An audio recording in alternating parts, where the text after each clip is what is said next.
আসসালামু আলাইকুম my dear students, তোমাদের স্বাগত জানাচ্ছি আরো একটি ক্লাসে। আজকের ক্লাসটিতে আমরা শিখব হচ্ছে কার্নোট চক্র, কার্নোট সাইকেল। যে আদর্শ ইঞ্জিন তথা বিজ্ঞানী সাদি কার্নোট সকল দোষ ত্রুটি মুক্ত যে একটি ইঞ্জিনের ডিজাইন করেছিলেন, সেই ইঞ্জিনটিকেই আমরা বলি কার্নো ইঞ্জিন। আর কার্নো ইঞ্জিনে যেই চক্রগুলো সম্পন্ন হয় সেই চক্রটাকে আমরা বলি হচ্ছে কার্নোট চক্র।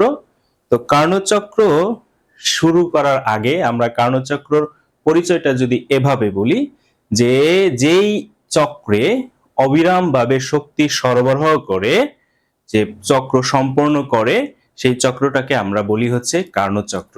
সহজ করে যদি আমরা বলি যে কার্নো ইঞ্জিনে যে চক্রটি হয় সেই চক্রটি হচ্ছে কার্নোট চক্র। তো আমি এখানে কার্নো ইঞ্জিনের যে মেইন পার্ট গুলো আছে, কার্নো ইঞ্জিনের মেইন পার্টগুলো আমরা এখানে ছবি এঁকে রেখেছি। তুমি নিশ্চয়ই দেখতে পাচ্ছ যে কার্নো ইঞ্জিনে চারটি অংশ থাকে। কি কি? একটি থাকে তাপ উৎস, একটি থাকে সিলিন্ডার, একটি তাপ অন্তরক আসন, আর একটি থাকে তাপ গ্রাহক। আর এই কার্নো ইঞ্জিনে যে চক্রটি সম্পন্ন হয় সেই চক্রটির যদি আমরা ছবি আঁকি, সেই ছবিটা হচ্ছে এরকম একটি ছবি পাওয়া যায়। তো কার্নোট চক্রটি কিভাবে শুরু হয় সেটা আমরা শুরুতে আলোচনা করি। তো কার্নোট চক্রের এই যে কার্নো ইঞ্জিনের সিলিন্ডারে, এটা হচ্ছে সিলিন্ডারে একটা পিস্টন লাগানো থাকে। পিস্টনটা কিন্তু অন্তরক, অর্থাৎ এই পিস্টন দিয়ে তাপ বাইরে যেতে পারে না, আবার বাইরে থেকে তাপ পিস্টনে আসতেও পারে না। শুধু এই নিচের অংশ তাপ সুপরিবাহী, বাকি তিন পাশ তাপ অপরিবাহী। ঠিক তাপ উৎসেরও তিন পাশ তাপ কুপরিবাহী, একটা অংশ তাপ সুপরিবাহী, তাপ গ্রাহকেরও সেম। তো এই যে মাঝখানে আমি ডট ডট দিয়ে দিয়েছি, এটা গ্যাসের কণা বুঝিয়েছি। সিলিন্ডারের মধ্যে কার্নো চক্রে বা কার্নো ইঞ্জিনে সিলিন্ডারের মধ্যে আমরা কার্যনির্বাহক বস্তু অর্থাৎ আদর্শ গ্যাস আমরা ব্যবহার করি। ইঞ্জিনে যেমন আমরা পেট্রোল ডিজেল এগুলো ব্যবহার করি, ঠিক এই কার্নো ইঞ্জিনে আমরা কার্যনির্বাহক বস্তু হিসেবে আদর্শ গ্যাস নেওয়া হয়। তো এই আদর্শ গ্যাস এই সিলিন্ডারে নেওয়ার ফলে একটা নির্দিষ্ট চাপ, নির্দিষ্ট আয়তন এবং নির্দিষ্ট তাপমাত্রায় কার্নোর সাইকেলটা শুরু হয়, অর্থাৎ কার্নো চক্রটা শুরু হয়। তো কিভাবে শুরু হয় সেটা আমরা একটু দেখি, চলো। প্রথমে এই সিলিন্ডারটি এই তাপ উৎসে বসানো হয়। তো এই সিলিন্ডারটি তাপ উৎসে বসানো হয় কত? একটা নির্দিষ্ট চাপ এবং নির্দিষ্ট আয়তনে। সেটা আমরা এখানে এ বিন্দু দ্বারা নির্দেশ করলাম যে এই সিলিন্ডারটিকে তাপ উৎসের উপর আমরা তার চাপ যখন P1 এবং আয়তন যখন V1, এই অবস্থায় আমরা এই সিলিন্ডারটিকে তাপ উৎসের উপর স্থাপন করে দিলাম। এরপরে কি হবে যে এমন একটা প্রক্রিয়ায় আমরা যদি চাপকে কমাই, কখন কমাবো চাপকে? যখন আমরা এই সিলিন্ডারটিকে তাপ উৎসের উপর বসিয়েছি, তখন চাপ কমালে কি হবে? এমন ভাবে কাজটা করা হয় তাপমাত্রা স্থির রেখে। তাহলে তাপমাত্রা স্থির রেখে আমরা যদি চাপ কমাই, তাহলে ভয়েলের সূত্র অনুসারে কি হবে? আয়তন বেড়ে যাবে, অর্থাৎ প্রসারিত হবে। সেই প্রসারিত অবস্থা আমরা এখানে বি বিন্দুতে দেখাচ্ছি, বি বিন্দুতে দেখা যাচ্ছে। তাহলে সেখানে চাপ হবে P2, আয়তন হবে V2। তাহলে এইখানে এ থেকে বি তে আসলো, কিভাবে আসলো? সমষ্ণ প্রক্রিয়ায় প্রসারিত হয়ে আসলো। তাহলে এই এ থেকে বি পর্যন্ত যে রেখাটা, এই রেখাটাকে আমরা বলি সমষ্ণ রেখা। আর এই রেখার সাহায্যে বোঝাচ্ছে সমষ্ণ প্রসারণ। তো সমষ্ণ প্রসারণ ঘটলো কখন? যখন আমরা এই সিলিন্ডারটিকে তাপ উৎসের উপর বসানো হলো। এরপরে যেটা করা হয়, এরপরে এই সিলিন্ডারটিকে তাপ উৎস থেকে সরিয়ে তাপ অন্তরক আসনের উপর বসানো হয়। তো তাপ অন্তরক আসনের উপর বসালে কি হবে? এটা পুরোটাই হচ্ছে তাপ অপরিবাহী বা তাপ কুপরিবাহী, কোন অবস্থাতেই তাপের আদান প্রদান হতে দেয় না।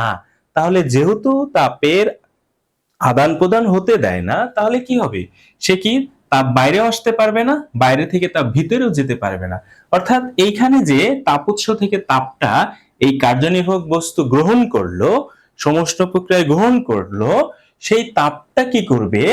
বাইরে আর আসতে পারলো না, বা এই তাপ অন্তরক আসন থেকে ভিতরেও যেতে পারে না। তাহলে এইখানে কি হবে, এই অবস্থায় এই তাপ অন্তরক আসন অবস্থায় আমরা রুদ্ধতাপীয় প্রক্রিয়া সংঘটিত করব। তো রুদ্ধতাপীয় প্রক্রিয়া সংঘটিত করে আমরা কি করব, রুদ্ধতাপীয় প্রক্রিয়ায় চাপ আরো কমায় ফেলবো। তো রুদ্ধতাপীয় প্রক্রিয়ায় এই পিস্টনের সাহায্যে চাপ আরো কমায় ফেললে তাহলে কি হবে, সে প্রসারিত হবে। রুদ্ধতাপীয় প্রক্রিয়ায়ও সে প্রসারিত হবে। আর রুদ্ধতাপীয় প্রক্রিয়ায় যদি প্রসারণ হয় তাহলে কি হয়, এই যে কার্যনির্বাহক বস্তু আছে সেই বস্তুটার তাপমাত্রা হ্রাস পাবে, তাপমাত্রা হ্রাস পেয়ে T2 হবে। আর এই অবস্থাটাকে আমরা সি বিন্দুতে দেখতে পাবো। তো সি বিন্দুতে চাপ পাবো P3, আয়তন পাবো V3। তাহলে বি থেকে সিতে যে আসলো, কিভাবে আসলো, রুদ্ধতাপীয় প্রক্রিয়ায় প্রসারিত হলো। রুদ্ধতাপীয় প্রক্রিয়ায় প্রসারিত হয়ে বি থেকে সিতে আসলো। বোঝা গেল কথা? এরপরে কি হবে, আমরা এই তাপ অন্তরক আসনের উপর থেকে সিলিন্ডারটাকে সরিয়ে আমরা কোথায় আনবো, তাপ গ্রাহকের উপর বসাবো।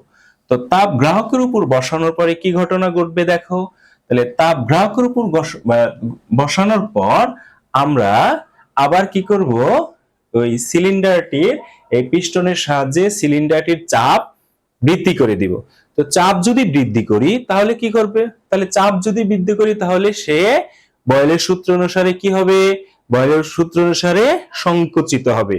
আর যদি সংকুচিত হয়, যেহেতু চারপাশে কি আছে দেখো তো, যে তাপ অন্তরক, তাহলে সংকুচিত হইলে তাপমাত্রা বেড়ে যাবে। তাহলে এই সিলিন্ডারের তাপমাত্রা বেড়ে যাবে। সিলিন্ডারের তাপমাত্রা বাড়ার অর্থ কি, তার অভ্যন্তরীণ শক্তি বেড়ে যাবে। এখন অভ্যন্তরীণ শক্তিটা সে কোথায়, তাপ আকারে এই তাপ গ্রাহকে বর্জন করবে। কে বর্জন করবে, এই সিলিন্ডারের কার্যনির্বাহক বস্তুটা। তাহলে বর্জন করলে তাহলে সে কি পাবো, সে তাপমাত্রা এই তাপ গ্রাহকের সমান হয়ে যাবে। তাহলে সংকুচিত করলে এর অভ্যন্তরীণ শক্তি বেড়ে গেল, অর্থাৎ তাপমাত্রা বেড়ে গেল। সে তাপ গ্রাহকে তাপ আকারে সেই শক্তিটা ছেড়ে দিয়ে এই সিলিন্ডারের তাপমাত্রা T2 অর্থাৎ তাপ গ্রাহকের সমান হয়ে যাবে। এই অবস্থাটাকে আমরা বোঝাচ্ছি এখানে ডি বিন্দুতে। তাহলে সি থেকে ডি তে যে আসলো, এইখানে এই T2 তাপমাত্রায় ঘটেছে। T2 তাপমাত্রা মানে তাপমাত্রা স্থির ছিল। তাপমাত্রা স্থির থাকা মানে সমষ্ট প্রক্রিয়া। আর সমষ্ট প্রক্রিয়া তাহলে এখানে কি হয়েছে, সংকুচিত হয়েছে। তাহলে সমষ্ট প্রক্রিয়ায় সংকুচিত হয়ে ডি বিন্দুতে আসছে। এরপরে আবার যেটা করা হবে, আবার এই সিলিন্ডারটিকে তাপ গ্রাহক থেকে সরিয়ে আবার তাপ অন্তরক আসনের উপর বসাবো। তো তাপ অন্তরক বসানোর পর এইখানে আবার রুদ্ধতাপীয় প্রক্রিয়ায় সংকোচন ঘটাবো। তো রুদ্ধতাপীয় প্রক্রিয়ায় যদি সংকুচিত হয় তাহলে কি হবে, ওই সিস্টেমের তাপমাত্রা বেড়ে যাবে। এটা আমরা আগেই জেনেছি।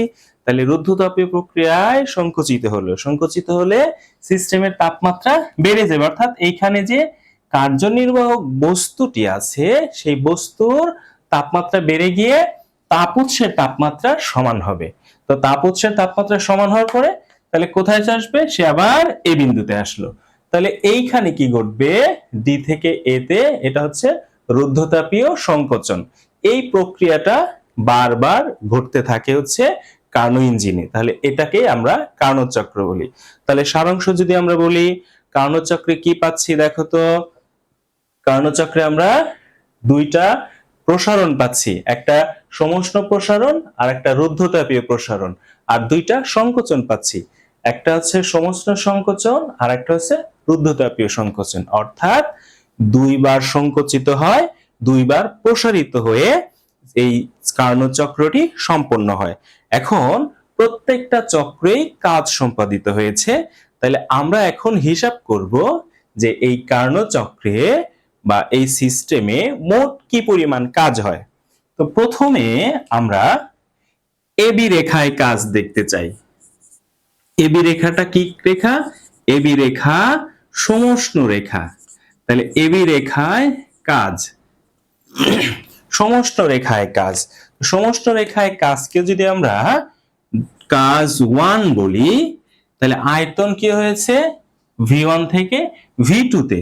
তাহলে আমরা ইন্টিগ্রেশন করব V1 থেকে V2। তাহলে আমাদের কাজের সূত্র জানি PdV। তাহলে এইটা কি পাবো আমরা, অর্থাৎ ক্ষেত্রফল। তাহলে ক্ষেত্রফল কি পাবো দেখো তো, এ থেকে বি তে আসছে। কোথায় আসছে? এ থেকে বি তে। তাহলে দেখো এ থেকে বি তে যেহেতু আসলো, তাহলে এখানে আবদ্ধ ক্ষেত্রটা কত হচ্ছে, এ বি, এ বি থেকে এখানে জি, তাহলে বি বিন্দু থেকে লেখা টানলাম জি ই এ, তাহলে চক্রটা হচ্ছে এ বি জি ই। এই যে আবদ্ধ, তাহলে এখানে আমরা বলতে পারি যে ক্ষেত্রফল কাজ মানে হচ্ছে এখানে ক্ষেত্রফল পাচ্ছি কত, ক্ষেত্রফল এ বি জি ই। এই যে এই ক্ষেত্রফলটা হচ্ছে এ বি জি এর ক্ষেত্রফলই হচ্ছে কাজ 1। বোঝা গেছে? তাহলে এ বি রেখায় কাজ আমরা পেলাম। আবার এখানে বিসি রেখায় কাজ, বিসি তে কাজ কত হয় দেখো তো, বিসিটা হচ্ছে রুদ্ধতাপীয় প্রসারণ। তাহলে বিসি তে কাজ যদি আমরা W2 বলি, তাহলে একইভাবে এখানে আয়তন V2 থেকে V3 হয়েছে, একবারে যদি বলি আমরা, তাহলে ক্ষেত্রফল কত, বি সি এইচ জি। তাহলে ক্ষেত্রফল বি সি এইচ জি, এইটা হচ্ছে আমাদের বিসি তে কাজ, অর্থাৎ রুদ্ধতাপীয় প্রসারণে কাজ। আবার আছে আমাদের সি থেকে ডি তে। তাহলে সি থেকে ডি তে হয়েছে কি, সমষ্ণ সংকোচন। তাহলে এইখানে আমরা সিডি তে, সিডি তে কাজ যদি W3 বলি, তাহলে এইখানে ক্ষেত্রফল কত হয়, সি ডি এফ এইচ। তাহলে সি ডি এফ এইচ, এই হচ্ছে আমাদের ক্ষেত্রফল। এইবার আর থাকলো হচ্ছে ডি থেকে এ। ডি থেকে এ তে কাজ কত হয়, এটাকে যদি আমরা W4 বলি, তাহলে কত হচ্ছে ডি থেকে এ। তাহলে ডি এ ই এফ, তাহলে ক্ষেত্রফল ডি এ ই এফ। তাহলে আমরা এই চারটি প্রক্রিয়া যে এখানে সংঘটিত হলো, যে দুইটা সমষ্ণ প্রসারণ, দুইটা, একটা সমষ্ণ প্রসারণ, একটা রুদ্ধতাপের প্রসারণ, আর একটা সংকোচন, সমষ্ণ সংকোচন, আর একটা হচ্ছে রুদ্ধতাপীয় সংকোচন, অর্থাৎ দুইটা প্রসারণ দুইটা সংকোচনের কারণে যে মোট কাজ, এই মোট কাজ আমরা পাবো এই চারটা কাজ যোগ করলে। তাহলে এইখানে একটা বিষয় দেখো, যখন সে সংকুচিত হয়েছিল, তখন যখন সংকুচিত হয় তখন সিস্টেমের উপর কাজ সম্পাদিত হয়। আমরা জানি যখন সংকুচিত হবে তখন কাজ ঋণাত্মক। তাহলে এইখানে সংকুচিত হয়েছে সি থেকে ডি তে, তাহলে সি থেকে ডি তে W3, এই কাজটা ঋণাত্মক কাজ। আবার ডি থেকে এ তেও সংকুচিত হয়েছে, তাহলে এই W4 টাও ঋণাত্মক কাজ। তাহলে চারটায় যদি যোগ করি, তাহলে আমরা মোট কাজ পাবো। তাহলে আমি এবার এইখানে একটু মুছে দেই উপরে, আমরা মোট কাজ যদি W বলি, তাহলে মোট কাজ এখানে দেখো, তাহলে মোট কাজ এখানে কার্নোট চক্রে মোট কাজ, তাহলে মোট কাজ যদি W বলি, তাহলে W1 plus W2 minus W3 minus W4। তাহলে এইখানে আমরা চারটি কাজ পেলাম। এই চারটি কাজ মিলে আমরা পাবো মোট কাজ। তাহলে দেখো তো, আমরা এই W1 আর W2, তাহলে কি করতেছি আমরা, A B G F R B C H G, এই দুইটা যোগ করতেছি। এই দুইটা থেকে যদি আমরা বাদ দিব কত, C D F H, C D F H এই অংশটুকু, আর বাদ দিচ্ছি হচ্ছে আমরা ডি এ ই এফ। তাহলে এই অংশটুকু, এই নিচের এই অংশটুকু আমি যদি একটু মার্ক করে দেখাই, তাহলে এই অংশটুকু আর হচ্ছে এই অংশটুকু আমরা যদি বাদ দেই, তাহলে মোট ক্ষেত্র থেকে এই অংশ যদি বাদ দেই, তাহলে আমাদের কোন অংশ থাকতেছে, আমাদের থাকতেছে এ বি সি ডি, এই অংশটুকু কিন্তু আমাদের থাকছে, তাই না? তাহলে এই অংশটুকু আমাদের থাকছে। তাহলে আমরা বলতে পারি মোট কাজ W = মোট কাজ, তাহলে কতটুকুর ক্ষেত্রফল, এ বি সি ডি এর ক্ষেত্রফল। এটা হচ্ছে আমাদের কার্নো চক্রের মোট কাজ। কি দাঁড়ালো ঘটনাটা তাহলে?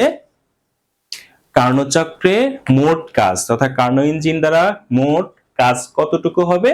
যে দুইটা প্রসারণ আর দুইটা সংকোচনের ফলে যে কাজ হয় সেই কাজটাই হচ্ছে মোট কাজ। সেটা হচ্ছে এই দুটা সমষ্ণ সমষ্ণ ঘটনা, একটা সমষ্ণ প্রসারণ, সমষ্ণ সংকোচন, রুদ্ধতাপে প্রসারণ, রুদ্ধতাপে সংকোচন। এই যে এই চারটি রেখা দ্বারা আবদ্ধ ক্ষেত্রটাই হচ্ছে কার্নো চক্রের মোট কাজ। তাহলে কার্নো চক্রে আমরা মোট কাজ কত পাবো? এবিসিডি এর ক্ষেত্রফল। আর কার্নো ইঞ্জিনকে আরেকটা ঘটনা ঘটে, সেটা হচ্ছে প্রতি স্তরের কাজ এবং তাপের মানটা সমান থাকে। আর যদি প্রতি স্তরের তাপ এবং কাজের মান সমান থাকে তাহলে আমরা এটাকে জেনেছি কি বলি? প্রত্যাবর্তী প্রক্রিয়া বলি। তাহলে কার্নো ইঞ্জিনে যেই প্রক্রিয়া সংঘটিত হয় সেটি হচ্ছে একটি প্রত্যাবর্তী প্রক্রিয়া বা রিভার্সিবল প্রসেস। আশা করি বুঝতে পেরেছো। কার্নো চক্রটি ক্লিয়ার? কার্নো চক্র তো আমরা বুঝলাম।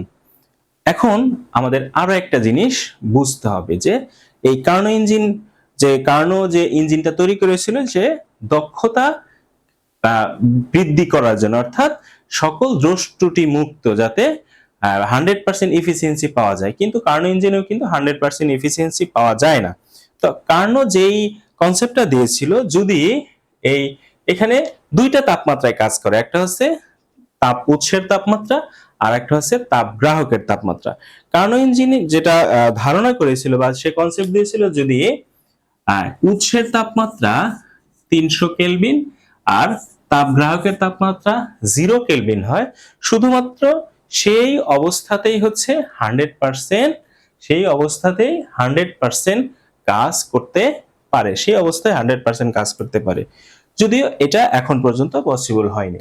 তো এখন আমরা তাহলে এখন চলো শিখি হচ্ছে একটা কার্নো ইঞ্জিন বা একটা তাপ ইঞ্জিনের দক্ষতা আমরা কিভাবে হিসাব করব। হ্যাঁ, কার্নো ইঞ্জিন বা তাপ ইঞ্জিনের দক্ষতা।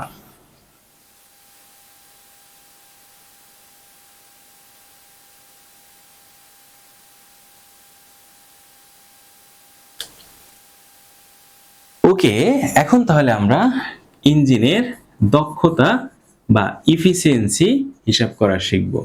ইঞ্জিনের দক্ষতা বা ইফিসিয়েন্সি, এটাকে আমরা ইটা দিয়ে লিখি।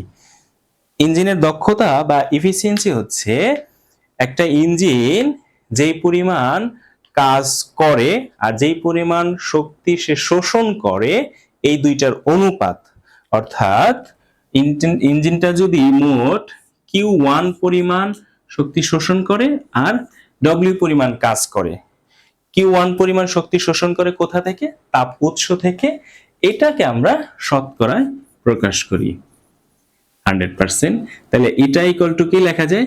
আমরা কাজ সমান জেনেছিলাম যে Q1 মাইনাস Q2 ভাগ Q1 ইন্টু 100%। এক্ষেত্রে এটাকে লেখা যায় 1 মাইনাস Q2 ভাগ Q1 ব্র্যাকেট দিয়ে দেই 100%। এটা হচ্ছে কার্নো ইঞ্জিনের দক্ষতা নির্ণয়। কার্নো ইঞ্জিন বা প্রত্যাবর্তী ইঞ্জিন বা একটা প্রত্যাগামী ইঞ্জিনের দক্ষতা নির্ণয়ের জন্য আমরা এই ফর্মুলাটি ব্যবহার করে থাকব। আবার কার্নো ইঞ্জিনে Q1 ভাগ Q2 equal to T2 T1 ভাগ T2। এটা শুধুমাত্র কার্নো ইঞ্জিনের ক্ষেত্রে। যেহেতু কার্নো ইঞ্জিনের ক্ষেত্রে এটা ঠিক থাকে এই অনুপাতটা, তাহলে সেই ক্ষেত্রে কার্নো ইঞ্জিনের দক্ষতা আমরা এটা ইকুয়াল টু কি লিখতে পারি? যে 1 মাইনাস T2 ভাগ T1 ইন্টু 100%। এই দুটোই হচ্ছে আমাদের কোন একটি ইঞ্জিনের দক্ষতা নির্ণয়ের হিসাব। ইঞ্জিনের দক্ষতা বলতে কি বোঝায় সেটা তো আমরা বুঝলামই, যে সে যতটুকু শক্তি শোষণ করে তার শতকরা যত অংশ সে কাজে রূপান্তর করতে পারে, এটাই হচ্ছে ইঞ্জিনের দক্ষতা। ধরো কোন একটা ইঞ্জিন 100 জুল তাপ শক্তি শোষণ করে 50 জুল কাজ করে, তার মানে তার দক্ষতা কত হবে? তার দক্ষতা হবে 50%, অর্থাৎ অর্ধেক কাজ করতে পারে। যদি 70% দক্ষতা হয় তাহলে বলবো 100 জুল যদি তাপ শক্তি শোষণ করে তার 70 জুল কাজ করে, বাকি 30% অপচয় হয়। তো এই ছিল আমাদের ইঞ্জিনের দক্ষতা। তো আজকের ক্লাসে আমরা কার্নোট চক্র এবং ইঞ্জিনের দক্ষতা শিখলাম। আশা করছি তোমরা বুঝতে পেরেছো। পরবর্তী ক্লাসে আমরা এই কার্নোট চক্র, কার্নো ইঞ্জিন এবং ইঞ্জিনের দক্ষতা রিলেটেড গাণিতিক সমস্যার সমাধান করব। সে পর্যন্ত সকলেই ভালো থাকো, সুস্থ থাকো এবং নিরাপদে থাকো। Good bye.